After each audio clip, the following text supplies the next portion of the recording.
ইসলাম নারী জাতিকে বহু সম্মান ও অধিকার দিয়েছে, যা জাহেলিয়াতের যুগে ইসলামের পূর্ববর্তী সময়ে ছিল না। নিচে ইসলাম নারীদের প্রদত্ত কিছু গুরুত্বপূর্ণ সম্মানের দিক তুলে ধরা হলো।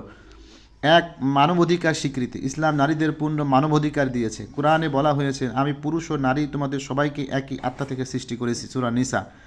দুই, শিক্ষার অধিকার। ইসলাম জ্ঞান অর্জনকে নারী পুরুষ নির্বিশেষে ফরজ করেছে। রাসূল সাল্লাল্লাহু আলাইহি ওয়াসাল্লাম বলেছেন, জ্ঞান অর্জন করা প্রত্যেক মুসলিম নারীর উপর ফরজ। তিন, সম্পত্তির অধিকার। ইসলাম নারীদের সম্পত্তি মালিকানা দিয়েছে, তারা উত্তরাধিকারী পায়, উপার্জন করতে পারে এবং সেই অর্থে স্বাধীনভাবে মালিক হতে পারে। চার, বিয়েতে সম্মতির অধিকার। নারীর সম্মতি ছাড়া বিয়ে বৈধ না। ইসলামে জোর করে বিয়ে দেওয়া হারাম। পাঁচ, মায়ের মর্যাদা। কোরআন ও হাদিসে মায়ের মর্যাদাকে অত্যন্ত উচ্চভাবে তুলে ধরা হয়েছে। রাসূল সাল্লাল্লাহু আলাইহি ওয়াসাল্লাম বলেছেন, তোমাদের মায়ের সঙ্গে সদ্ব্যবহার করো। তিনি তিনবার বলার পর চতুর্থবার বলেছেন, তারপর তোমাদের পিতার।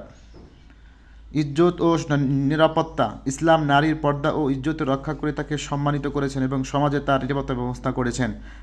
কাজ ও অংশগ্রহণের অধিকার। ইসলাম নারীদের কাজ করতে নিষেধ করেনি, বরং শালীনতা ও প্রয়োজন অনুযায়ী তারা কর্মজীবনে অংশগ্রহণ করতে পারে।